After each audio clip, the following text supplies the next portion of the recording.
Hi friends, welcome to Karanya's kitchen. Karanya's కిచెన్లో ఈరోజు వీడియోలో సాఫ్ట్ ఇడ్లీలు అండ్ దాంతో పాటుగా ఎర్రగా కరకరలాడే దోశను కూడా ఎలా తయారు చేసుకోవచ్చో చూపించబోతున్నాను. చాలా సింపుల్. మనం మిక్సీ జార్లో వేసుకుని గ్రైండ్ చేసుకున్నా కానీ దోశలు ఇడ్లీలు అనేవి చాలా బాగా వస్తాయి. వీటిని ఎలా తయారు చేసుకోవచ్చో వీడియోలోకి వెళ్ళి చూసేయండి. ఇక్కడ నేను ఈ ఇడ్లీలు దోశలు ప్రిపేర్ చేయడానికి విజయలక్ష్మి డీర్ మినపగుళ్ళను వాడుతున్నాను. ఇవి క్వాలిటీ అండ్ క్వాంటిటీ నెంబర్ 1గా ఉంటాయి. అండ్ వీటి పిండి కూడా చక్కగా ఒదిగొస్తుంది. మీరు వీటితో ఇడ్లీ దోశలే కాదు, ఏ రెసిపీ చేసుకున్నా కానీ ఆ రెసిపీ అనేది పర్ఫెక్ట్గా కుదురుతుంది. ఒకసారి ట్రై చేయండి. ఇక్కడ నేను ఇడ్లీ ప్రిపేర్ చేయడానికి ఫస్ట్ ఒక గిన్నెను తీసుకుని అందులోకి 1 కప్పు వరకు విజయలక్ష్మి డీర్ మినపగుళ్ళను వేస్తున్నాను. చూసారు కదా మినపగుళ్ళ క్వాలిటీ అనేది ఎంత బాగుందో. ఈ విధంగా 1 కప్పు మినపగుళ్ళని గిన్నెలోకి వేసుకున్న తర్వాత ఇందులోకి నీళ్ళను పోసుకుని శుభ్రంగా వీటిని ఒక 2-3 సార్లు నీళ్ళతో కడుక్కోండి. కడుక్కున్న తర్వాత మరలా తిరిగి ఇందులోకి నీళ్ళని పోసుకుని ఒక మూతను పెట్టుకుని ఒక 2 నుంచి 3 గంటల పాటు నానపెట్టుకోండి. ఇంతకన్నా మినపగుళ్ళని ఎక్కువగా నానపెట్టుకోవాల్సిన అవసరం లేదు. దీన్ని పక్కన పెట్టుకుని ఇప్పుడు దోశకి నానపెట్టుకోవడానికి వేరొక గిన్నెని తీసుకుని అందులోకి మరలా విజయలక్ష్మి డీర్ మినపగుళ్ళనే వాడుతున్నాను. ఇలా 1 కప్పు వరకు మినపగుళ్ళని వేసుకోండి. వేసుకున్న తర్వాత అదే కప్పుతో 3 కప్పుల వరకు రేషన్ బియ్యమైనా తీసుకోవచ్చు, లేదంటే సోనా మసూర్ బియ్యంతో కూడా చేసుకోవచ్చు. మీకు ఏది అవైలబుల్గా ఉంటే దాంతో చేసుకోండి. ఇలా బియ్యం పప్పు వేసుకున్న తర్వాత ఇందులోకి ఒక 1/2 టేబుల్ స్పూన్ అంతా మెంతులను వేసుకోండి. మెంతులు వేసుకోవడం వల్ల దోశలు అనేవి ఎర్రగా వస్తాయి. తర్వాత ఇందులోకి నీళ్ళను పోసుకుని శుభ్రంగా వీటిని ఒక 2 నుంచి 3 సార్లు కడుక్కోండి. కడుక్కున్న తర్వాత మళ్ళా తిరిగి ఇవి మునిగేంత వరకు నీళ్ళని పోసుకుని దీని మీద మూతను పెట్టేసేసి వీటిని కూడా ఒక 2 నుంచి 3 గంటల పాటు నానపెట్టుకోండి. ఎక్కువగా నానపెట్టుకోవాల్సిన అవసరం లేదు. జస్ట్ ఒక 2 to 3 అవర్స్ నానిపోతే సరిపోతుంది. ఇక్కడ నేను మీకు పప్పు అనేది నానిన తర్వాత చూపిస్తున్నాను చూడండి. ఈ విధంగా నానిన తర్వాత ఇప్పుడు వీటిని గ్రైండ్ చేసుకోవడానికి మీరు కావాలంటే గ్రైండర్లో కూడా గ్రైండ్ చేసుకోవచ్చు. కానీ నేను ఈరోజు అయితే మిక్సీలోనే గ్రైండ్ చేసి చూపిస్తాను, మిక్సీ జార్లోనే. సో ఫస్ట్ అయితే ఒక మిక్సీ జార్ని తీసుకోండి. తీసుకుని అందులోకి ఫస్ట్ ఇడ్లీకి గ్రైండ్ చేసుకోండి. ఎప్పుడు కూడా ఇడ్లీ దోశ వేసేటప్పుడు ఇడ్లీకి గ్రైండ్ చేసుకుని ఆ తర్వాత దోశకి గ్రైండ్ చేసుకోవాలి. ఈ విధంగా కొద్దిగా పప్పుని మిక్సీ జార్లోకి వేసుకోండి. మొత్తం ఒకేసారి వేసుకోవద్దు. ఇక్కడ తీసుకున్న 1 కప్పుకి 2 సగాలుగా వేసుకున్నారంటే సరిపోతుంది. తర్వాత ఇందులోకి పప్పు నానపెట్టుకున్న నీళ్ళు ఉన్నాయి కదా, ఆ నీళ్ళనే పోసుకోండి. ఇక్కడ పప్పు మునిగేంత వరకు పోసుకుంటే సరిపోతుంది. ఇంతకన్నా ఎక్కువగా పోసుకోవద్దు, లేదంటే ఇంతకన్నా తగ్గించి కూడా పోసుకోవద్దు. ఈ విధంగా నీళ్ళని పోసుకుని దీని మీద మూతను పెట్టి దీన్ని మెత్తగా గ్రైండ్ చేసుకోండి. ఎక్కడా కూడా బరక అనేది లేకోకుండా మెత్తగా గ్రైండ్ చేసుకోవాలి. మీరు కావాలంటే ఇందులోకి పప్పు నానపెట్టుకున్న నీళ్ళు కాకోకుండా ఫ్రిడ్జ్లో చల్లగా పెట్టుకున్న నీళ్లు కూడా పోసుకున్నారంటే మనం గ్రైండర్లో గ్రైండ్ చేస్తే పిండి ఎలా అయితే వస్తుందో ఆ విధంగా వస్తుంది. అలా చేయకపోయినా ఈ విధంగా పప్పు నానపెట్టుకున్న నీళ్లు పోసుకుని గ్రైండ్ చేసుకున్నా కానీ పిండి అనేది చాలా సాఫ్ట్గా వస్తుంది. ఇక్కడ నేను మీకు పప్పు గ్రైండ్ చేసిన తర్వాత చూపిస్తున్నాను చూడండి. చూసారా ఎంత సాఫ్ట్గా ఉందో పిండి అనేది. ఈ విధంగా గ్రైండ్ చేసుకోవాలి. ఇలా గ్రైండ్ చేసుకున్న పిండిని ఒక గిన్నెలోకి వేసుకోండి. ఇదే విధంగా మిగిలిన పప్పు అంతా కూడా గ్రైండ్ చేసుకోండి. పిండి రుబ్బుకుని పక్కన పెట్టుకున్న తర్వాత ఈ విధంగా ఒక గిన్నెని తీసుకుని అందులోకి ఏ కప్పుతో అయితే మినపగుళ్ళని తీసుకున్నారో అదే కప్పుతో 2 కప్పుల వరకు ఇడ్లీ రవ్వను వేసుకోండి. ఇడ్లీ రవ్వ అనేది కొద్దిగా సన్నగా ఉన్నా పర్వాలేదు, లేదంటే కొంచెం లావుగా ఉన్నా పర్వాలేదు. సన్నటిదైతే బాగుంటుంది. మీ దగ్గర ఏది అవైలబుల్గా ఉంటే దాన్నే వేసుకోండి. వేసుకున్న తర్వాత ఇందులోకి నీళ్ళని పోసుకొని శుభ్రంగా ఈ రవ్వని ఒక 3 నుంచి 4 సార్లు కడుక్కోండి. ఈ విధంగా కడుక్కున్న తర్వాత ఇప్పుడు మనం ముందుగా గ్రైండ్ చేసి పెట్టుకున్న పిండి ఉంది కదా, ఆ పిండిలోకి ఈ విధంగా రవ్వలో ఉన్న ఎక్స్ట్రా నీళ్ళన్నీ కూడా పిండేసేసుకుని ఈ రవ్వ అంతా కూడా అందులోకి వేసుకోండి. ఇలా మొత్తం ఇడ్లీ రవ్వ అంతా కూడా వేసుకున్న తర్వాత చక్కగా ఈ పిండిలో రవ్వ అంతా కూడా చక్కగా కలిసేట్లు కలుపుకోండి. ఈ విధంగా పిండిని చక్కగా కలుపుకున్న తర్వాత దీని మీద ఒక మూతను పెట్టుకుని ఈ పిండిని ఒక 7 నుంచి 8 గంటల పాటు పక్కన పెట్టుకోండి. మీకు టైం కానీ ఉంటే ఓవర్ నైట్ పెట్టేసుకోండి. చక్కగా పిండి అనేది పులుస్తుంది. అప్పుడు ఇడ్లీలు చాలా సాఫ్ట్గా అండ్ స్పంజీగా వస్తాయి. ఇడ్లీ పిండిని ప్రిపేర్ చేసుకున్న తర్వాత ఇప్పుడు దోశ పిండిని గ్రైండ్ చేసుకోవడానికి ముందుగా ఒక గిన్నెను తీసుకుని అందులోకి ఏ కప్పుతో అయితే మినపగుళ్ళు ఇంకా బియ్యం తీసుకున్నారో అదే కప్పుతో 1/2 కప్పు వరకు అటుకులను వేసుకోండి. వేసుకుని ఇందులోకి నీళ్ళని పోసుకుని ఒకసారి అలా కడుక్కోండి. ఎక్కువగా కడగాల్సిన అవసరం లేదు. జస్ట్ అలా కడిగేసుకున్న తర్వాత ఇప్పుడు కడుక్కున్న అటుకుల్ని ఈ విధంగా మనం ముందుగా నానపెట్టుకున్న పప్పు ఉంది కదా, ఆ పప్పులోకి వేసుకోండి. వేసుకుని ఒకసారి కలిపేసేసుకోండి. ఇక్కడ నేను ఇందాక ఇడ్లీ పిండి గ్రైండ్ చేశాను కదా మిక్సీ జారా, అదే మిక్సీ జార్లో దోశ పిండిని కూడా గ్రైండ్ చేసేస్తున్నాను. ఇప్పుడు ఇందులోకి ముందుగా నానపెట్టుకున్న పప్పు బియ్యం వేసుకోండి. ఇలా మొత్తం ఫుల్గా వేసుకోవద్దు, హాఫ్ వరకే వేసుకోండి. తర్వాత ఇందులోకి పప్పు నానబెట్టుకున్న నీళ్ళు ఉన్నాయి కదా, ఆ నీళ్ళనే పోసుకోండి. మీరు కావాలంటే ఫ్రిడ్జ్లో చల్లగా చేసిన నీళ్ళని కూడా పోసుకోవచ్చు. అలా చేసుకున్నా కానీ పిండి అనేది చాలా సాఫ్ట్గా బాగుంటుంది, అంటే గ్రైండర్లో గ్రైండ్ చేసుకున్నట్లుగా ఉంటుంది. ఈ విధంగా వేసుకుని దీని మీద మూతను పెట్టుకుని కొంచెం బరకగా ఉండేట్లు గ్రైండ్ చేసుకోండి. మీకు దోశలు అనేవి మెత్తగా కావాలి అని అంటే మాత్రం పిండిని మెత్తగా గ్రైండ్ చేసుకోండి. అదే మీకు దోశలు అనేవి కొంచెం క్రిస్పీగా కరకరలాడుతూ కావాలంటే కొంచెం లైట్గా బరకుండేట్లు గ్రైండ్ చేసుకోండి. ఇలా పిండిని గ్రైండ్ చేసుకున్న తర్వాత దీన్ని ఒక గిన్నెలోకి వేసుకోండి. ఇదే విధంగా మిగిలిన పప్పు అంతా కూడా గ్రైండ్ చేసుకోండి. అండ్ గ్రైండ్ చేసుకునేటప్పుడు నీళ్ళని చూసుకుంటూ అవసరం పడితే మధ్య మధ్యలో కొద్దిగా పోసుకుంటూ గ్రైండ్ చేసుకోండి. ఇలా మొత్తం దోశ పిండి అంతా కూడా గ్రైండ్ చేసుకుని దీని మీద కూడా ఒక మూతను పెట్టేసేసుకొని దీన్ని కూడా ఒక 7 నుంచి 8 గంటల పాటు పక్కన పెట్టేసుకోండి. అదే మీకు టైం కానీ ఉంటే ఓవర్ నైట్ పెట్టేసుకోండి, చక్కగా పులిసిపోతుంది. ఇక్కడ నేనైతే ఓవర్ నైట్ పెట్టేశాను. అండ్ ఇక్కడ నేను పిండి పులిసిన తర్వాత చూపిస్తున్నాను చూడండి. చూసారా ఎంత చక్కగా పులిసిందో. విజయలక్ష్మి డీర్ మినపగుళ్ళను వాడటం వల్ల పిండి అనేది చాలా చక్కగా ఒదిగొస్తుంది. అండ్ సాఫ్ట్గా ఉంటాయి. ఇడ్లీలు కూడా చాలా బాగుంటాయి. ముందుగా ఇడ్లీలు వేసి చూపిస్తాను.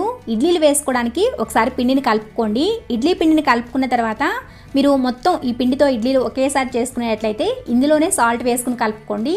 లేదు మీరు కొద్దిగా పిండిని స్టోర్ చేసుకోవాలి అనుకుంటే మీకు ఎంత పిండి అయితే కావాలో అంత పిండిని ఈ విధంగా ఒక గిన్నెలోకి తీసుకుని పక్కన పెట్టుకోండి. మిగిలిన పిండిని ఫ్రిడ్జ్లో పెట్టేసేసుకోండి. ఇప్పుడు ఇందులోకి మీ రుచికి తగినంత ఉప్పును వేసుకోండి. వేసుకున్న తర్వాత కొద్దిగా నీళ్ళని పోసుకోండి. ఎక్కువగా మాత్రం నీళ్ళని పోసుకోవద్దు. ఎక్కువగా పోసుకున్నారంటే ఇడ్లీలు అనేవి సాఫ్ట్గానే ఉంటాయి కానీ ముద్దగా వచ్చేస్తాయి. అలా కాకుండా సాఫ్ట్ అండ్ స్పంజీగా కావాలంటే కొద్దిగా నీళ్ళని పోసుకుని ఒకసారి కలుపుకుని ఇక్కడ నేను మీకు కన్సిస్టెన్సీ చూపిస్తున్నాను చూడండి. ఈ విధంగా ఉన్నాయంటే ఇడ్లీలు అనేవి చాలా పర్ఫెక్ట్గా వస్తాయి. ఇలా పిండిని కలుపుకున్న తర్వాత ఇప్పుడు ఇడ్లీలు వేసుకోవడానికి ఇడ్లీ ప్లేట్ని తీసుకోండి.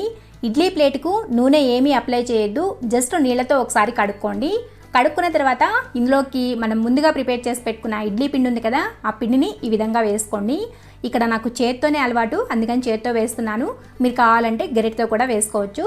ఈ విధంగా ప్లేట్ నిండా ఈ విధంగా ఇడ్లీ పిండిని వేసుకున్న తర్వాత ఇప్పుడు స్టవ్ మీద ఇడ్లీ పాత్రను పెట్టుకుని అందులోకి సరిపడినన్ని నీళ్ళని పోసుకోండి.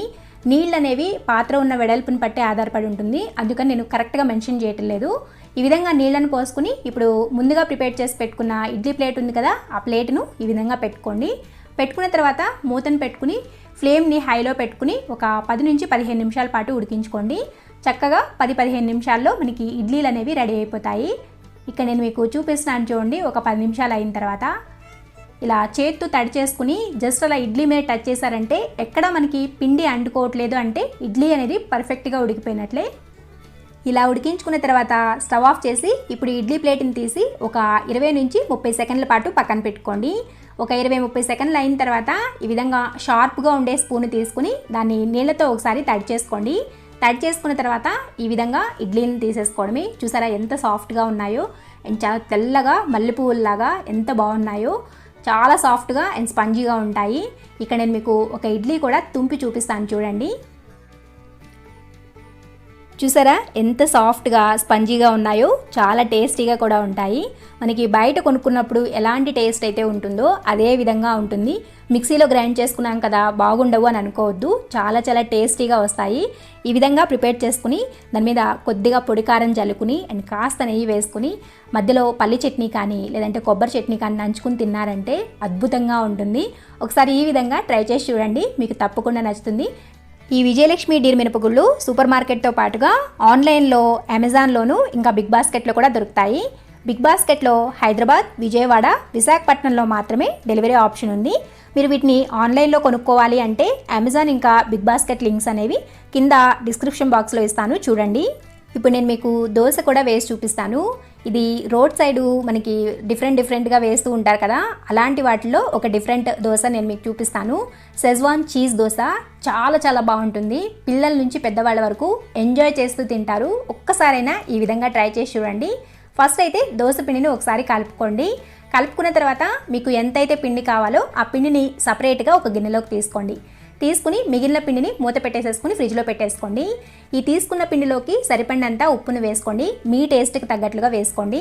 ఉప్పు వేసుకున్న తర్వాత మరి కాసిన నీళ్ళని పోసుకుని మనం దోశ పిండి ఎలా అయితే కలుపుకుంటామో ఆ విధంగా కలుపుకోండి. మీకు దోశ అనేది క్రిస్పీగా కావాలి అంటే కొంచెం నీళ్ళు అనేవి తగ్గించుకుని పిండిని కొంచెం గట్టిగా కలుపుకోండి.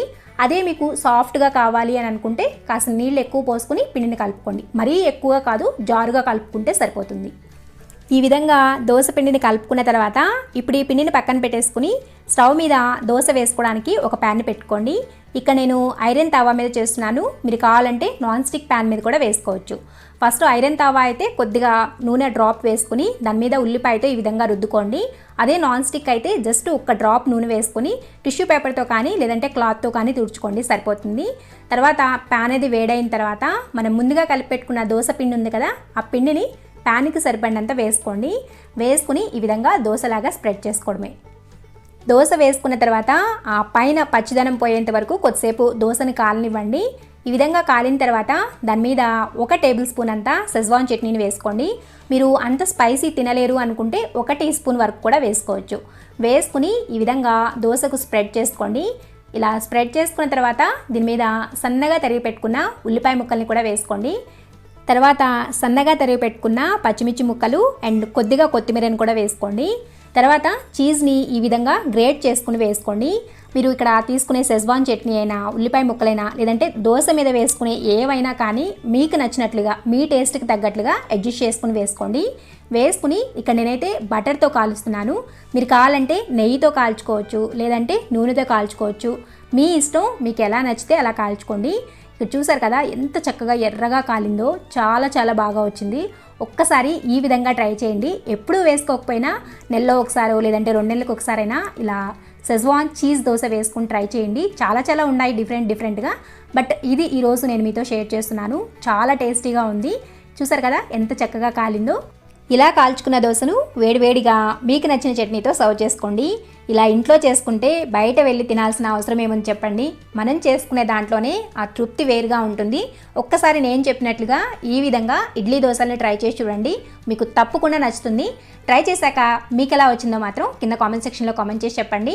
మీకు ఈ వీడియో కానీ నచ్చినట్లయితే వీడియోని లైక్ చేయండి. ఈ వీడియోని మీ ఫ్రెండ్స్కి, రిలేటివ్స్కి షేర్ చేయండి. మరిన్ని యమ్మీ అండ్ టేస్టీ రెసిపీస్ కోసం కారణ్యాస్ కిచెన్ని సబ్స్క్రైబ్ చేసుకోండి అండ్ పక్కనే ఉన్న గంట సింబల్ని కూడా నొక్కండి. Thanks for watching.